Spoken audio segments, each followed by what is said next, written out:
Donnie and Dolly. The team is supported by ableauctions.ca. Closing your business? We can help.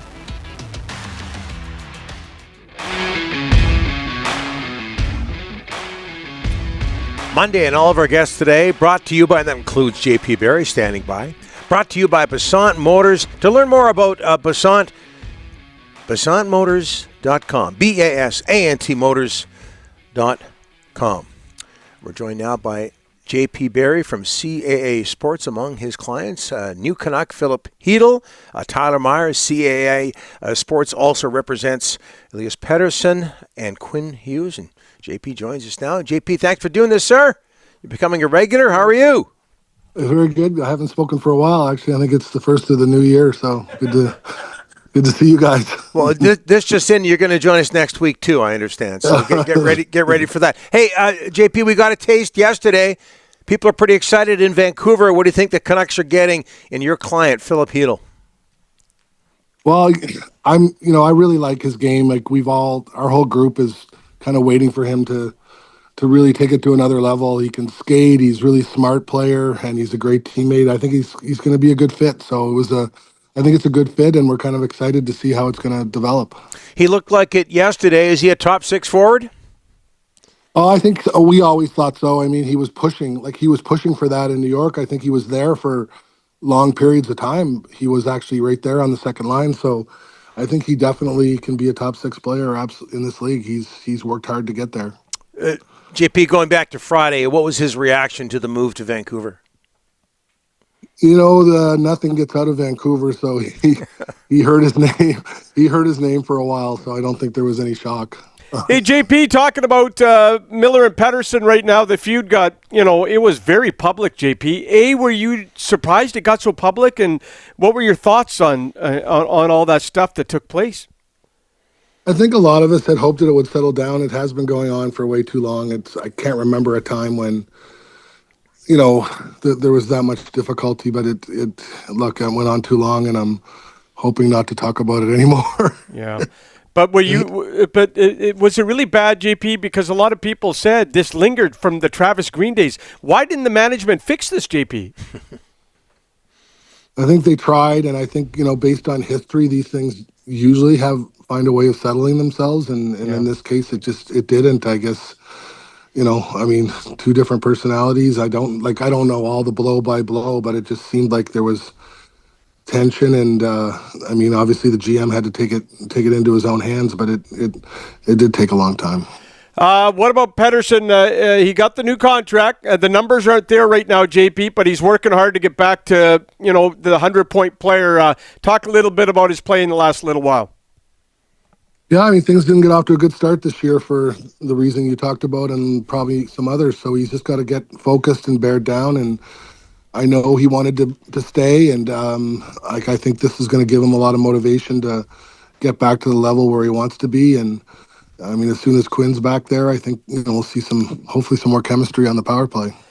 Speaking of Quinn, first of all, JP, all-world player. Like, not only are they talking Norris, they're talking Hart for Quinn Hughes. Talk about his season, and it's just been a season for the ages. Yeah, Quinn just seems to get better and better. I think it's his intelligence and the way he sees the game. He sees it at a different pace than everyone else, and you combine that with his skills and how comfortable he is on the blue line, kind of being the quarterback of a power play or pressure. It's all about. He's a very cerebral player, and he's really hitting new heights. We're all really excited for him. It's really great to see. Okay, JP, a lot of people in this city worried he's going to bolt town to go play with his brothers in New Jersey in 2 years. Should people be concerned, JP?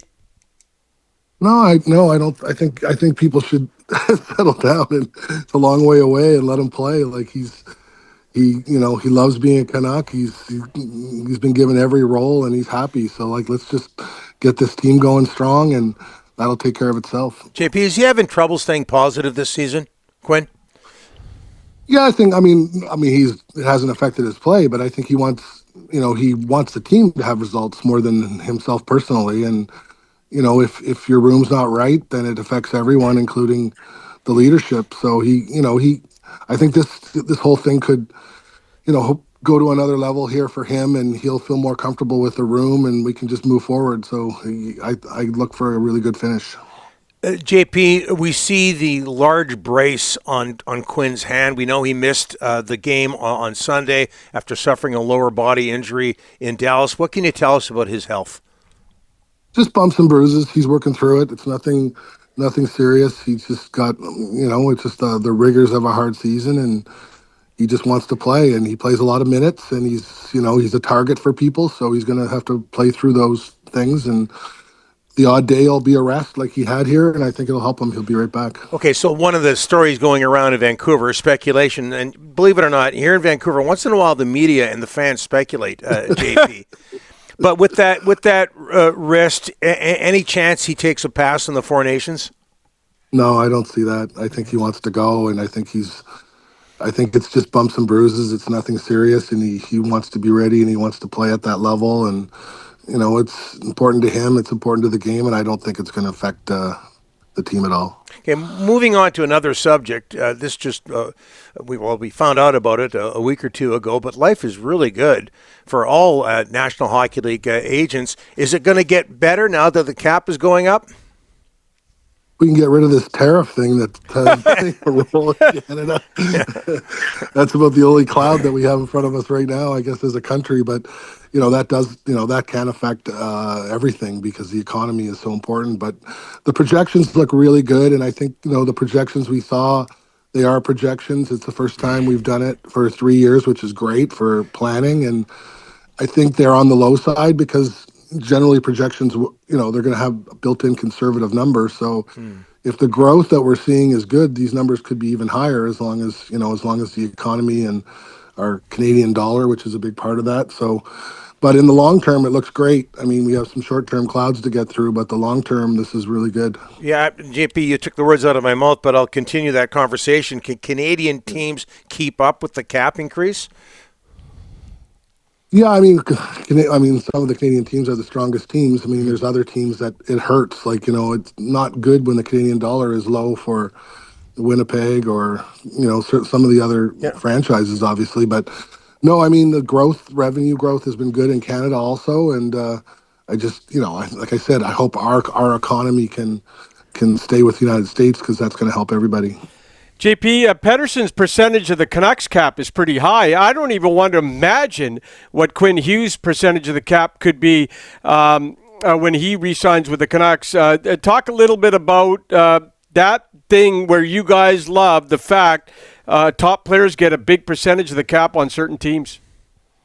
I'm sure you're going to be talking about it quite a bit for the next 2 years. Yeah, big time.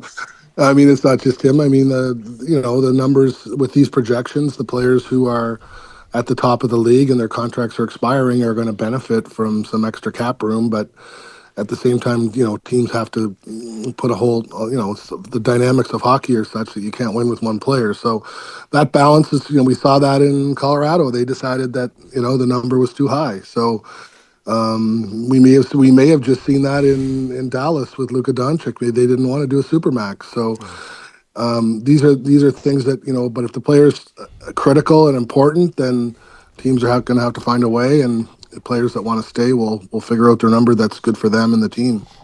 People don't know this, but we had a few technical difficulties getting you on the air today, and you were very patient. JP, we can't thank you enough, and like I said, we'll get you on soon.